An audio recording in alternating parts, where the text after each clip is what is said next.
मागी पाखुम से है मतलब भारत सरकार ने सी तौरकनी हाइबगा तो तौवे मणिपुर सरकार ने सी तौनी है हमते यावदेबा मणिपुर सरकार ने मणिपुर की इरांग सिदा लोसिनब करी तौगदगे हैबसे ngasi फाउद मोय हमता हाइदेबा अदा कॉन्स्टिट्यूशन न मखोयदा इरांग सि लोसिननबा लॉ एंड ऑर्डर मेंटेनेंस तौनबगी मेंटेन तौनबी पावर पीएज मोय सि करिमता खंगजद्रेबा अदा कोइना हजि एकदम एसेस तौबददी सही फादोरे को हजी नुमित हमनी मरी मंगा तरुनी तरानी मुक्त गायरे सही अहुम मणिपुर करी अहोंग लाखगे अब येंगसे लेट्स एनालाइज को मतमदुदा एन बिरेन की सरकार लेरमी it was there for almost सही एनी मुक फाना मा लेरमी माई मतमदुदा थुदोपा स्लाइड इंप्रूवमेंट दिखरदे लेरे अदु मी सी मिना याम थोखी इरांग से हौरा का मीगी अहुम 2023 दा अहम हौरको मतम दे मी अनि हुम दे हेन सीदेबा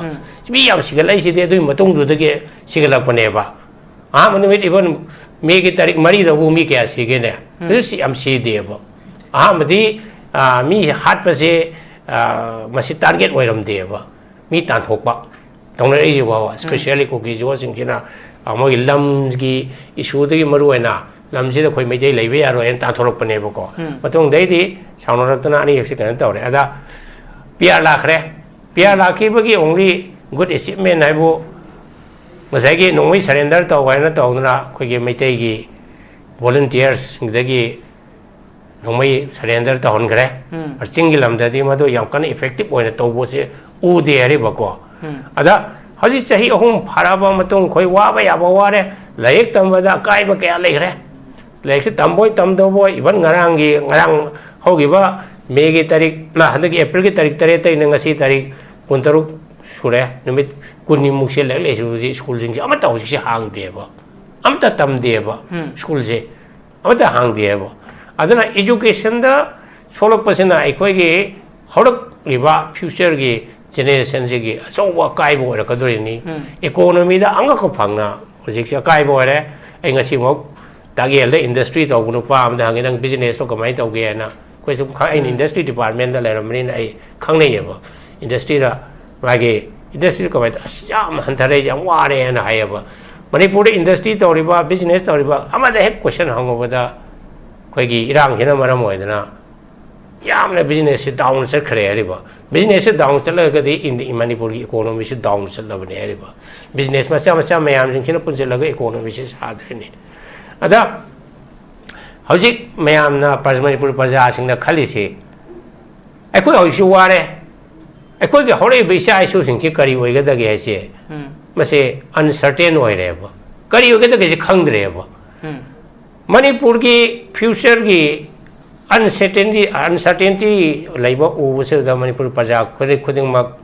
यामना खोरांग खोसाउनरे लंबीदा हजिक से रैली में तौसे हैबदा मसाना हौनरुबा लैतना दुम थोले अखोय अहोंग पामी अखोय लेबा के सोल्यूशन से पामी से खुदम होना है त्रोंग लाउबगे इंसिडेंट सिदा मणिपुर सरकार ना येंगी मियंग से करे येंगे रे कोई the highest investigation agency CBI नत्रगे एनआईए द पीगरे मखोय मथौ ओइरदमने ना दमाय तौना सोम नॉर्मल क्राइम दा मी खुंगंगदा लेकायदा खनबा चैनबदा मी सिरबा मतमदा पुलिस ने इन्वेस्टिगेशन तौबदु मोंग ओइना उयबा वेरेस त्रोंग लाउरिबा लाउइदा थोलेबा कैनोसिदी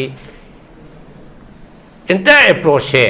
पूरा लान की मोंग ने हरिबा लान तोरको तारदी लान कोट हनबा ताबनी मीना लान तोरगा मीना बोम तो कापागा अखोना सही पायरगा अदमाय तौन कोट हलगदी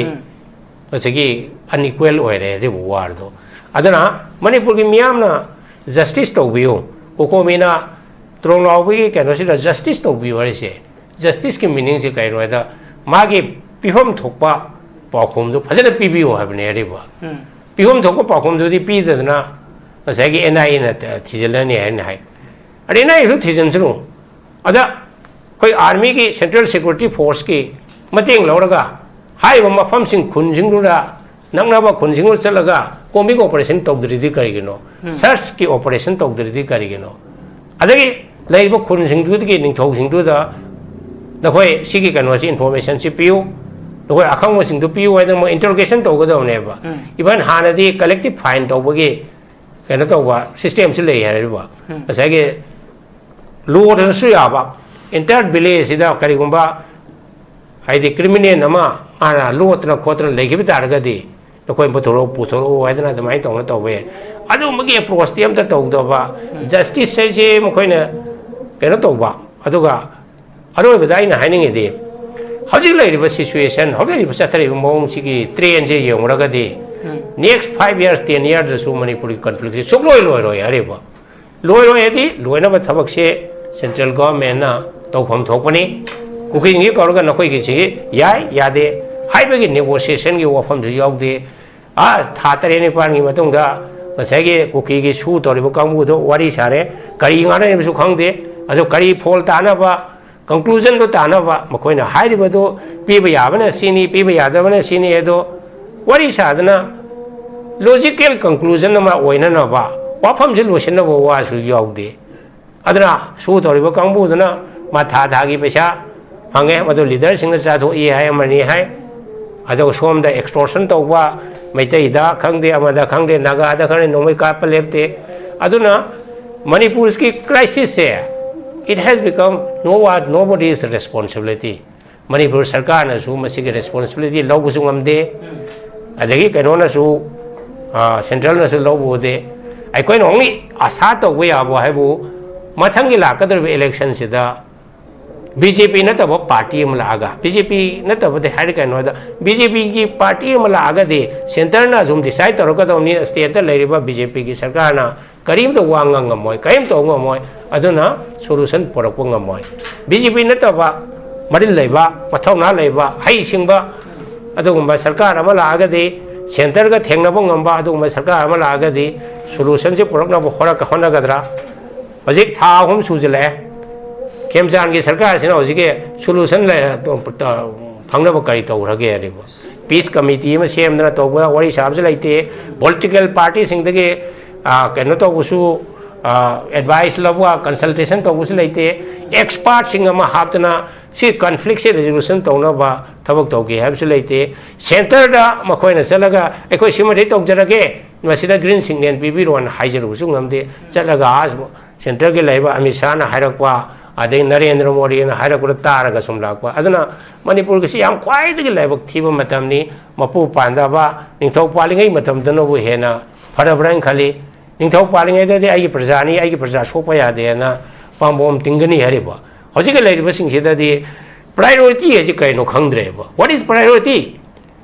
प्रजा पामी से प्रायोरिटी से कहीं मणिपुर शांति हंजलपनेब मागे आ लंबी कोयलास थाबा अदु तौबा ब्लॉग वीडियो ऑफिस संगाबद नते हरिब अद प्रायोरिटी दु मिसप्लेस तौरे हरिब आगे युम मई चागा युम दो हाना मई चाको दो कन्नब होनददना आई आ थबा अतोपम तौ लेगद्र आई मरो पांगला आई उनसेना अदना हजिके लेरिबा सरकार से मणिपुर प्रजा ने हेना खंगे मखोय से मतिक चादे मथौना लेदे अदुना लेबाक ngakpasu haite haidna aikoi khangna leirabase asum aikoi sum yeng leibada adugi phiyomda leire aduna ni ase praja mayamna pendadana lambi da reli tholoi ba kholai basing se aikona aikoi bodi mangja bodu lei education ki kari da amada lei adubo praja mayamna tholoi se mase penda basi hela ba puira ba ngasi ngarang de wana ta ba asigi leiba phiyom sum leiraga di काना की solution से पुरकदो अदना अना एपेल तौजनिंगे honourable chief minister Shri Y Khemchand मथौना खर लेबसु माली मबुचेनसु सेंगसु माली अदना माना खंगद्रगदि अखंग एडवाइस एक्सपर्ट सिंग मपानदे खंगदे मानिंगदे खंगदे एक्सपर्ट सिंग कौर तानबियो हरेबा थबक से तौबसी खोरे कोसेना तौन खजिदों होनर ngamba yai ngamdaba yai अदब हिस्ट्री ददि माना सिम तौरमी हेदो लेहौनी नतदना ngsaigi आईदी उखरुल चले प्रजासु चप यारनी अदना या पंगाई हाइजन बदुना दि कसु ओइरोय अदना माना हैत्रगदि अहिबगे एडवाइस तो लोबियो हैना आइ नसिगी थमजल टॉपिक है बतारे कुकुमी की वहंग तरियत अदुगा लेंगा की फौकुमनी कुकी कुकुमिना लेंगा तहंकी वहंग सिंह अदुगा वहंग सिंह असि हुजिकी लेरिबा सिचुएशन सिदा यामना सानाब्रा कमाई येंबे याई अदुगा लेंगा पिरक दिबो रेस्पॉन्स कमाई येंबे हमराउनी Thumby ngasi kokomi ge wahang tariat se Birendran su hai gre masi koi thamoi da phawba hangdaba yadaba adum wahang ne man hai gre phajana masi kokomi na hange habi wani Manipur gi leiriba mipung khuding makna masi hangning ba wahang ne hariba adana kokomi na madugi mayam gi ihuldu uraga mayamna khaliba pami budu uraga makoina masi wahang je sarkar da hangagadi sarkar na kari tawgadage अखोई के लेरिबा सही अहुम फाजिलगबा सुगुम्बा conflict and crisis के situation से क्रमाई तौना लोसिनबा सरकारना करी करी थबक तौगदगे क्राइबसे खंगदोकनबा ओइना आइना हंगपका वहांसिंगनी यामना मरम चाबा हंगबसे आहा मदाइना मसे थंगी सिंगबे या ngasi खबर दसु वहां तरेत मक्के लोय यावी को अदुदा ngarang nungdang se sigi rally nungli ro matung da chief minister gi bangloda मसे प्रेस कॉन्फ्रेंस हम तौगी मधुदा मरुआइना होम मिनिस्टर ना क्वेश्चन तरे सिगी पाखुम से पी हरिब आई ngasi si मागे पाखुम नयाम सिंग से हरब इथोगा करी करी हागे से question wise when I my reply से इरा पोरकने हरिब अदु मधु हरब खन्ना बया ब्राइन खाले कना दा ngasi की टॉपिक से कोकोमगी वहंग लैंगा की पाखुम हाइबनी ना को कोकोमी अहम वहां से आई हर पारके को मुझे हाना पाखरा पादर बरे कंगते अहमदा want the state government boldly urge the center to stop the proxy war आइदे कोकोमी ने हंगे से स्टेट गवर्नमेंट ना सेंट्रल गवर्नमेंट से दा मखोई ने चथरिबा proxy war से मसे तोकना बगे दमकता मखोई हाइजगदरा हाइबनेबा को स्टेट ना सेंटर दा अदा मसीदा होम मिनिस्टर ना करी है ना रिप्लाई तौगे दा मसे प्रॉक्सी वार मसे लई है ना समासु एडमिट तौवा डायरेक्टली तौदे अदो लईते हैबसु हाइदे अदो वो थयाय ना it is a delicate matter है ना हायबा अदो ना येंगददी प्रॉक्सी वार से लेबगुमगी मोंगसु मालीदना को डेलिकेट मैटर ने मसीदी यामना हाइरुबा खोलुबदा याम नुंगाइतबो वानी पलनबा यादबो वानी हैबे मोंगदा तौवे हरेबा अदुना म सेंट्रल मा हाइसे सेंट्रल गवर्नमेंट की ममिंग इन्वॉल्व तौगुनीना मसी डेलिकेट मैटर नि अदुना मा थयाइना ना कमाय तौं खोंगे दा मसी कोइ सेंटर दा हंगुबसे ngमोय अंतरगा हाइरुबसु ngमोय अदुगा माना अतोपरमदा थयाइना ना करी हाइगे दा मणिपुर के लाइव प्रजा सिंगे लन थुम अदगी लाइफ से मसे ngaकपुसिदी मणिपुर गवर्नमेंट की मदुगी कमिटमेंट नि एना दमाइ तौना दमाइ तौं खुम्मे हरिबा अदुगा अखोय सही होगिबा से कनोसिदा सीएसओ मयाम सिंगना ngang बसे सोम ताई कै हेक तौरिबा थबंगना उलकपने प्रॉक्सी वार की मतंग सिबोबा हेक प्रॉक्सी वार है जे करी है नि अहमदा मसिदा सु तौनगी मरम से सो तो नबे सिदगी होरकदुरीने प्रॉक्सी वार से बोब नत्रा आइदे कुकी के लेरिबा लालौबा कुनमंगा अदु मयाम दु कुनमंगा दो अम्ब्रेला ऑर्गेनाइजेशन ओरिबा यूपीएफ हाइबामगा केनो हाइबामगा दमाइ तौना 2005 ता असम राइफल का केनोगा हाइबा ऑर्गेनाइजेशन अम्ब्रेला ऑर्गेनाइजेशन अंसिगा एकोय सीज फायर हाइबसु याय सु हाइबसु याय मसे साइन तौनारे अदु मतुंगा 2008 ता मणिपुर सरकार यावरगा केनो यावरगा सेंट्रल गवर्नमेंट अमसुंग हारिबा खुलाई पाइबा कुकी कंबू सिंजिगा यावरगा 2008 तगी सुसी साइन तौनगरेदना को मासा अदा मसिदा होजि एखोयगे न्यूज़पेपर की एडिटोरियल नत्रगा अते अते होजि इनर कुमतमसिदा सूजी कहीं कोई साइन तौनरुमिनो मसे तौनबा दरकार लेबर लेतबरा इसे होजि मयाम से हंगी हेरेबा why did the government of India or for that matter Manipur government ना सु तौबई करी दरकार लेगी सिनेबा क्वेश्चन से इनिशियली सीज फायर आइसिदी कोई तांगो सरद जौबिरी को सीज फायर आइसिदी वारिंग ग्रुप अनिगी मरक तौगदम नत्रो लान तौनबा अनिगी हाइदि सपोज कने यूएसए का ईरान का वार तौनरे अदु सीज फायर तौरिनी अदा कुकी के नोई पाइबा कांगू सिंगसिगा भारत सरकार का लान तौनगिब्राबा अखोइना सुम खंगजबा मयामदे सुम ताबदरे there was no war between the government of India की security force and the Kuki की लेरिबा militant groups ꯂꯩꯕ KRA ꯕꯣꯔꯁꯨ ꯑꯃ ꯕꯣꯔꯁꯨ ꯃꯁꯤꯗ ꯈꯨꯠꯂꯥꯏ ꯊꯥꯅꯈꯤꯕꯁꯤ ꯌꯥꯎꯗꯦ ꯑꯗꯨ ꯑꯣꯏꯔꯕꯗꯤ ꯃꯁꯤ ꯀꯔꯤꯒꯤꯅꯣ ꯀꯃꯥꯏꯅ ꯇꯧꯗꯅ ꯃꯁꯤ ꯀꯩꯗꯧꯕꯒꯤ ꯁꯨ ꯇꯧꯅꯔꯤꯅꯣ ꯀꯣꯏꯁꯟꯅꯦ ꯍꯥꯏꯔꯤꯕꯀꯣ ꯍꯥꯏꯗꯤ ꯁꯄꯣꯁ ꯅꯥꯒꯥꯂꯦꯟꯒꯤ ꯍꯥꯏꯒꯗ꯭ꯔꯥ ꯅꯥꯒꯥꯁꯤꯡꯒꯤ ꯍꯥꯏꯇꯥꯔꯦ ꯃꯅꯤꯄꯨꯔꯁꯨ ꯌꯥꯎꯔꯤꯕ ꯀꯩꯅꯣꯁꯤꯡꯁꯦ NSM IM ꯒ ꯀꯩꯅꯣꯒ ꯚꯥꯔꯠ ꯁꯔꯀꯥꯔꯒ ꯁꯤꯖ ꯐꯥꯌꯔꯒꯤ ꯁꯤꯒꯤ ꯑꯦꯒ꯭ꯔꯤꯃꯦꯟ ꯇꯧꯔꯤꯁꯤ 1997ꯗꯅꯦꯕ 1997ꯒꯤ ꯃꯅꯨꯡꯗ ꯈ꯭ꯋꯥꯏ ꯃꯃꯥꯡ 1955-56ꯗꯒꯤ ꯅꯥꯒꯥ ꯍꯣꯁꯇꯥꯏꯜ ꯍꯥꯏꯗꯅ ꯅꯥꯒꯥꯒ ꯉꯁꯥꯏꯒꯤ ꯚꯥꯔꯠ ꯁꯔꯀꯥꯔꯒꯤ ꯁꯦꯀꯨꯔꯤꯇꯤ ꯐꯣꯔꯁꯦꯁꯀ ꯀꯌꯥꯔꯛ ꯍꯟꯅꯗꯅ ꯅꯣꯡꯃꯩ ꯀꯥꯞꯅꯗꯅ ꯀꯦꯖꯨꯋꯦꯂꯤꯇꯤ ꯃꯌꯥꯝ ꯊꯣꯛꯇꯅ ꯆꯍꯤ 30-40ꯒꯤ ꯍꯦꯟꯕ ꯍꯤꯁꯇ꯭ꯔꯤ ꯗ ꯍꯣꯁꯇꯥꯏꯂꯤꯇꯤꯁ ꯂꯩꯈꯤꯕꯅꯦ ꯍꯥꯏꯔꯤꯕ ꯑꯗ ꯑꯩꯈꯣꯏꯅ ꯈꯟꯕꯗꯗꯤ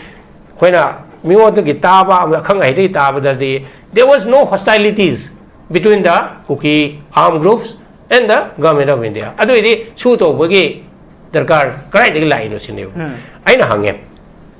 matamdu 2008 ta koi Manipur government chief secretary waramba Sri Journal singda mai laik da su yawani magi lairi ama kari hani Manipur matang da magi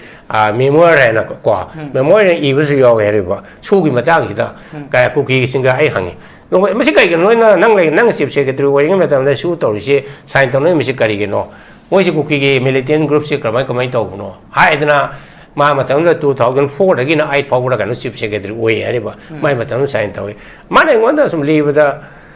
tawbudi Kuki militant gi kambu arm tawi kambu se 1993 gi ko 1993 gi Kuki naga gi sigi conflict am la idna ko Kulai paiba maruaina extortion tawba nagagi nongoi paiba kamusu extortion tawba atei community gisu tawba Kuki gisu tawba masida kulai ase lai phangbani dana ko Burma dagi adagi Thailand dagi orsu natraga China dagi orsu kulai lakpasida kulai se paidna am tawre ada makoina Kuki gi militant singir matamdu tawbuse mana hojigi journal sing mai like the su yaw makoi se amni extortionist ne extortion tawwe extortion se kanai tawge the contractor gumba business tawba gumba sarkar ge thabak tawba mi singi dagi anu Churachandpur khangde Kuki tab area sida they were indulging in extortion only adana laiba praja mayam se awaba moire Kuki militant sing extortion tawba adu whereas they never fire a shot on the Assam rifle ada tawriba makoina smai tawna extortion tawba khopa tawba sida samajadi khatang di disturbance am dil lai redana ko adana disturbance laibani na makoi se khatang surrender tawbai mongda mangna traga su sumba ceasefire ma tawraga di praja na moina disturb tawba se khara phagadra aduga makoi ge tha ge loiba stipend lupa lising manga tarukuma pibi raga dumai tawna shanti ona laibana adumusu laire adik atopa mana central government ge security forces na makoina matamjra di even Churachandpur ka lairiba area se koi maite gi la lawba se yamna mapangan kan leiram meba adana maite gi na haron sing mayam sing gi lairiba KM gi mafam se gi intelligence report pi se Assam rifle na khangde Indian army na khangde phangda se kainogi Kuki gi militant sing mafam sing doi gi makoina su toraga makoi nangnar di intelligence gathering se makoi dumai tawna madugi Bharat Sarkar gi mating security gi mating pangba oina dumai ta haurakhi hariba aduna maduna ne hojike khoi gi lairiba CSO sing na makoi gi se Kuki militant sing se they are fighting the war on behalf of the central forces and I say aduna that is nothing but that is called proxy war ain hek direct wana fight away mahuta aina atopa party ma A ma ntaga B ma da harga war su war taw engage taw aina da mai tong taw dun ne adugi chingna badu ne ade ba aduna proxy war ai se aduna Bharat Sarkar na Manipur da especially maitai da yengi ba miyeng se mase kamai dong yenge ba maitai sing se mana Bharat Sarkar ni yengi se la lo yam lai ba lo su faction su mayam lai dana ko mafam khudong to mak lai ari ba aduna akhoi gi maitai sing se su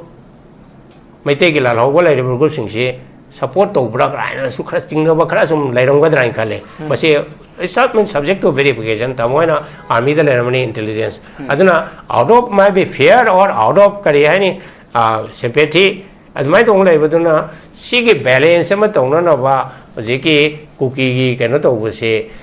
ꯁꯨꯁꯦ ꯇꯧꯈꯤꯕꯅꯤ ꯑꯗꯨꯒ ꯊꯥꯡꯉꯩ ꯁꯦꯡꯕꯒꯤꯗꯤ ꯁꯨ ꯇꯧꯐꯝꯁꯦ ꯁꯣꯛꯊꯣꯛ ꯊꯣꯛꯇꯕꯅꯤ ꯃꯁꯤ ꯁꯨ ꯇꯧꯔꯨꯕꯁꯦ ꯍꯧꯖꯤꯛꯁꯤ ꯀꯟꯅ ꯅꯩꯅꯔꯛꯏꯁꯦ ꯍꯧꯖꯤꯛꯀꯤ news ꯄꯦꯄꯔꯗ ꯈꯪꯗꯦ ꯑꯈꯪ ꯑꯍꯩꯅ ꯁꯨꯝ ꯏꯔꯛꯄꯗ ꯁꯨ ꯇꯧꯔꯨꯕꯁꯦ ꯑꯦꯞ ꯏꯟꯁꯨꯔ ꯂꯥꯟꯕꯅꯤ ꯍꯥꯏꯔꯤꯕ ꯀꯩꯅꯣꯗ ꯑꯗ ꯁꯨ ꯇꯧꯔꯒ ꯍꯧꯖꯤꯛꯀꯤ ꯀꯨꯀꯤꯒꯤ ꯀꯩꯅꯣꯁꯤꯡꯁꯤꯅ ꯃꯤꯂꯤꯇꯦꯟꯁꯤꯡꯁꯤꯅ ꯃꯈꯣꯏꯅ ꯇꯧꯔꯤ ꯁꯨ ꯇꯧꯕꯁꯤꯒꯤ ꯅꯃꯥꯗ ꯁꯨ ꯇꯧꯔꯕꯅꯤꯅ ꯗꯥꯏꯂꯣꯛ ꯍꯥꯏꯕ ꯏꯁꯨ ꯑꯃ ꯂꯥꯛꯏꯗꯅꯀꯣ ꯑꯗꯨꯒꯤ ꯗꯥꯏꯂꯣꯛꯇ ꯀꯨꯀꯤ ꯂꯦꯟꯒꯤ ꯗꯤꯃꯥꯟꯁꯦ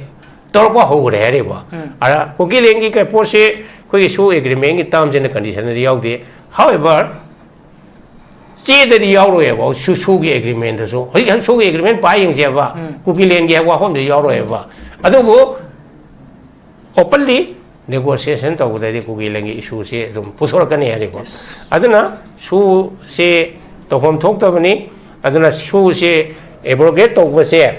tawdri makai ngasagi kuki gi militant sing yamna free oina operate tawgani aduga ngasigi singi area da shanti and stability leibasida su leibasina yam chawba impediment athing bama oini haribo masai nongoi su tu ki ground rule do phajana ngakna makoi na pai ri ba nongmai sing do masai ki army ki khangde bsf ki khangde ge madu ki kanoda arm sing do store tawni han hai na hai adu su thamjel hande ara nongoi pai na leibani na makoi kanan thengna do ino re ba somda state police na hojiki hai bosing do nongoi pai kamu ro thengna gadra whereas central security forces na mayam na hai sina makoi ni yengdan lei makoi na ngaktan lei hai aduna ni proxy war hai bagi issue se lai se aduna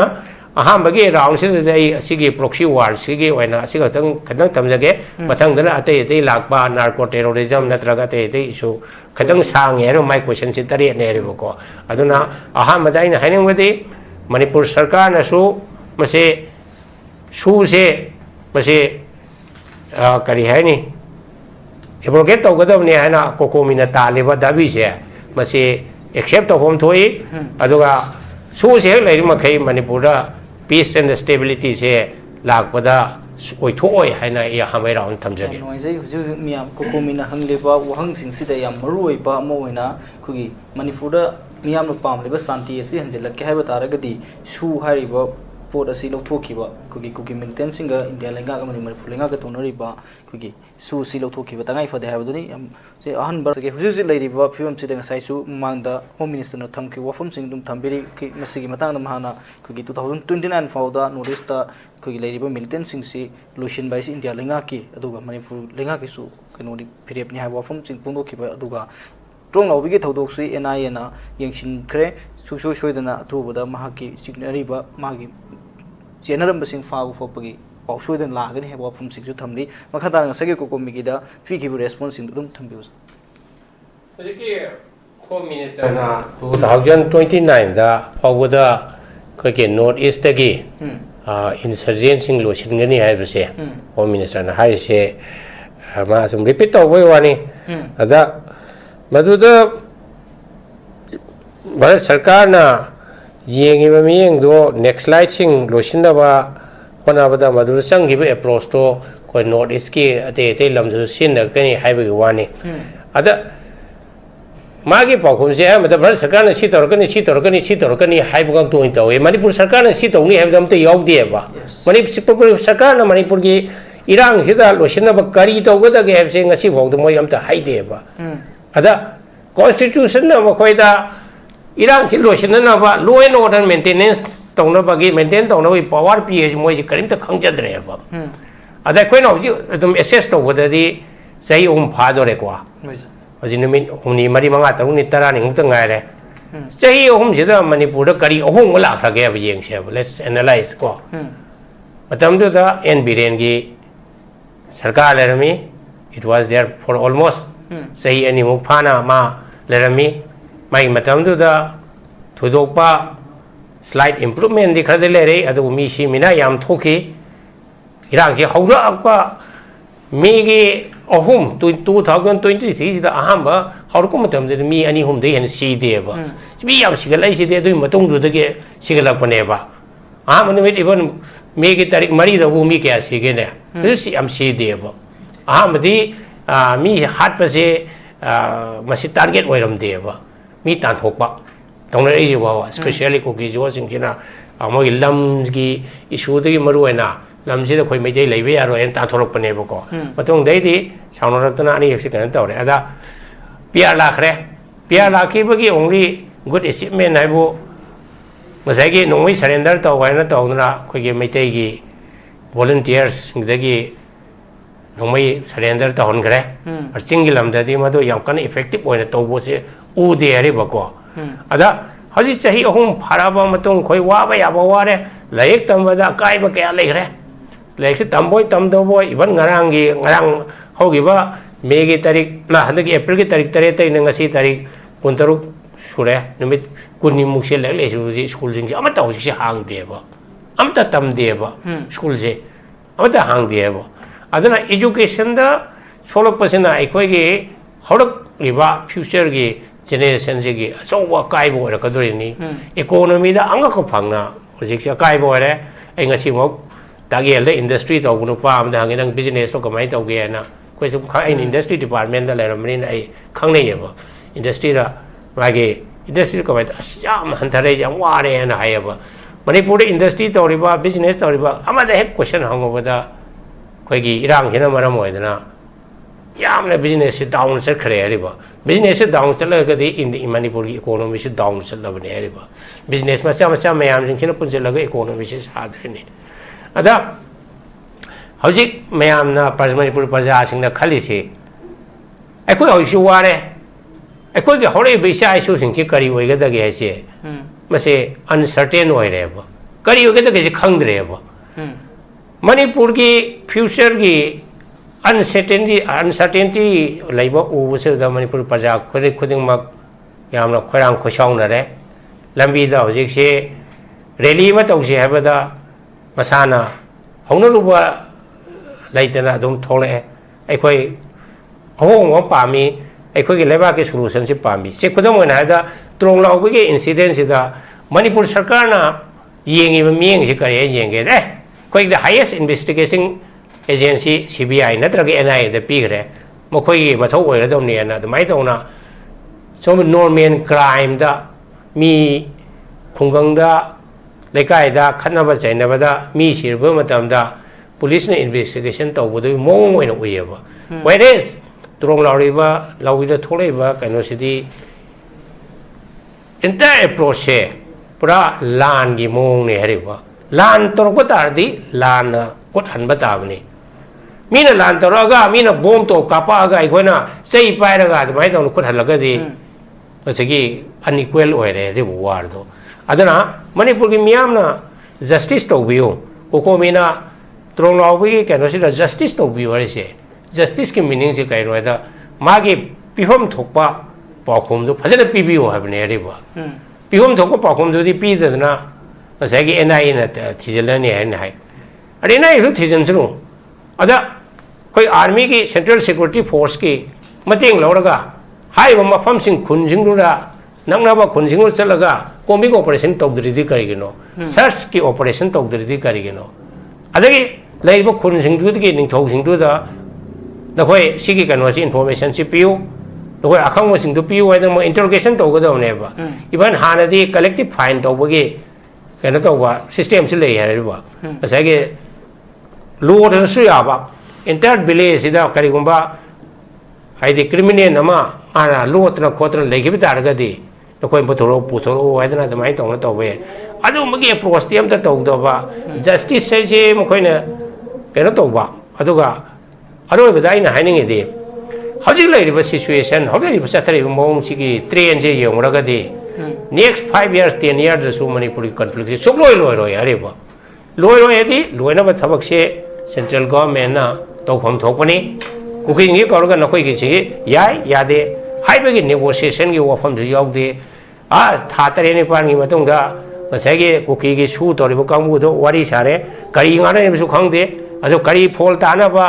conclusion do ta na ba makoi na hai ri ba do pi ba ya ba na sini pi ba ya da ba na sini e do wari sa da na logical conclusion ma oina na ba wafam je lotion na ba wa su yaw de adana su to ri ba kang bu da na ma tha gi pesa fungi Madhu leader Singh चाथोई है money है अदो सोम the extortion तौबा मैतैदा खंगदे अमदा खंगदे नागादा खंगदे नोमै काप लेपते अदुना मणिपुर की crisis से it has become nobody's responsibility Manipur सरकार ना सु मसी के responsibility लोग उसुं हमदे अदगी कनो ना सु सेंट्रल ना सु लोग बोदे आई कोई नोंगी आशा तो वे आबो है वो मथंगी लाकदर इलेक्शन सिदा बीजेपी न तब पार्टी में लागा बीजेपी न तब दे हर कनो दा बीजेपी की पार्टी में लागा दे सेंटर ना जुम डिसाइड तरो का तो नि स्टेट लेरिबा बीजेपी की सरकार ना करीम तो वांग ngमोय करीम तो ngमोय अदुना सोल्यूशन पुरक ngमोय बीजेपी न तब मरिल लेबा मथौना लेबा हई सिंबा अदुगुंबा सरकार अमा लागा दे सेंटर का थेंगनबो ngमबा अदुगुंबा सरकार अमा लागा दे सोल्यूशन से पुरकना होरा का होनागदरा हजिक था हम सुजले खेमचान की सरकार से हजिक सोल्यूशन फंगनब कई तौरगे पीस कमिटी में सेमदना तौब वरी साबसे लेते पॉलिटिकल पार्टी सिंगदगे कनो तौबसु एडवाइस लबवा कंसल्टेशन तौबसु लेते एक्सपर्ट सिंग अमा हापतना सी कॉन्फ्लिक्ट से रेजोल्यूशन तौनबा थबक तौगे हाबसु लेते सेंटर दा मखोयना चलगा एखोय सिमदे तौजरगे मसिदा ग्रीन सिग्नल पीबीरोन हाइजरुसु ngमदे चलगा आज सेंटर के लेबा अमित शाह ना हायरकवा अदे नरेंद्र मोदी ना हायरकवा तारगा सुम लाकवा अदना मणिपुर के सियाम ख्वाइदगी लेबक थीबा मतमनी मपु पांदाबा निंथौ पालिंगै मतमदनबु हेना फरबरन खाली निंथौ पालिंगै दे आइ प्रजानी आइ प्रजा सोपा यादेना पांबोम तिंगनी हरेबा हजिक लेरिबा सिंगसिदादी प्रायोरिटी है कइनो खंगद्रेबा व्हाट इज प्रायोरिटी प्रजा ने पामिसे प्रायोरिटी से कइनो दा मणिपुर शांति हंजलकनेबा मागे आ लंबी कोइलास थाबा अदु तौबा ब्लॉक वीडियो ऑफिस संघा बदन तेरेबा अद प्रायोरिटी दु मिसप्लेस तौरे हरेबा आइगे युम मै चागा युम दो हाना मै चाको तो कन्नब होनददना आई आ थबा अतोपम तौ लेगदरा आई मरो पांगला आई उनसेना अदुना हजिके लेरिबा सरकार से मणिपुर प्रजा ने हेना खंगे मखोय से मतिक चादे मथौना लेदे अदुना लेबाक ngakpasu haite haidna aikoi khangna leiribase asum aikoi sum yeng leibada adugi phiyom da leire aduna ni ase praja mayam na pendadna lambi da reli tholoi ba kholai ba singse aikoi na aikoi bodi mangja bodu lei education ki kari da ma da lei adubo praja mayam na tholoi se mase penda ba si hela ba puira ba ngasi ngarang de wana ta ba asi ki leiba phiyom sum leiraga di kana na aikoi ki damukta solution se purakadrino adana aina appeal tawjaningi honorable chief minister Sri Y Khemchan ma mathongna asu khara leibasu mali babu sensu sengbasu mali adana mana khangdragadi akhangbai advice expert sing mapande khangde maning de khangde expert sing ko tane biyo hareba tabak se tawbisi khore kosiana tawna khajtong honar wanga ngambai yai ngamdaba yai adabu history dadi mana sima tawrami edo lehoni natadna ngasagi a aigi ukrul chale प्रजा चप यानी पंगाई हाजन बदुना दी कशु ओरय अदन माना हैत्रगदी अहिबगे advice तो लोबियो हैना आई अदमाइ तौना आई हारग लोसिन जगे याम नुंगाइजी